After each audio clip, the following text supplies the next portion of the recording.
அத்தை வீட்டுக்கு போயிருக்கும்போது இந்த ஒரு மரத்தை பார்த்தேன். லாஸ்ட் இயர் போகும்போது கூட கொஞ்சம் சின்ன மரமாக இருந்தது, இவ்வளோ பெருசாக இல்லை. இப்போ நிறைய காய் வேற காய்ச்சிருந்தது. நானும் ஃபஸ்ட்டு நினச்சிக்கிட்டேன் முந்திரி மரம்னு நினச்சிக்கிட்டேன். கேஷ்யூ நட் கிடைக்கும்ல, எங்கள் ஊர் பக்கம் கொல்லாம்பழம்னு சொல்லுவாங்க, அந்த மரம்னு நினச்சிக்கிட்டேன். கிட்ட போய் பார்க்குற வரைக்குமே நான் முந்திரி மரம் தான் நினச்சேன். பழத்தை பார்த்த அப்புறம் தான் தெரிஞ்சுது அது வந்து ரெட் கலரில் இருக்கிற வாட்டர் ஆப்பிள்னுட்டு. இந்த மரம் எங்கள் ஊர் பக்கமும் வளரும் அப்படிங்கிறத அத்தை வீட்டில் பார்த்ததுக்கப்புறம் தான் தெரிஞ்சுக்கிட்டேன். இதுலேயே நான் க்ரீன் கலரில் இருக்கிற வாட்டர் ஆப்பிள் சாப்பிட்ருக்கேன். அது அவ்வளோவா வந்து டேஸ்ட்டாக இருக்காது. ஆனால் இந்த ரெட் கலர் வாட்டர் ஆப்பிள் நல்லா ஸ்வீட்டாக டேஸ்ட்டாக இருந்தது.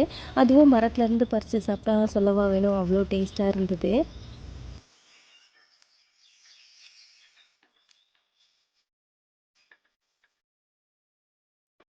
இந்த பழத்தை பற்றி சும்மா ஏதாச்சும் ஒரு வீடியோ பார்க்கலாமேன்னு பார்த்துட்டு இருக்கும்போது தான் இதை மாடி தோட்டத்துலலாம் கூட இப்போ வளர்த்துட்டு வராங்க. இந்த வாட்டர் ஆப்பிளில் நிறையாவே நன்மைகள் இருக்குது அப்படின்ற மாதிரியும் நான் பார்த்தேன்.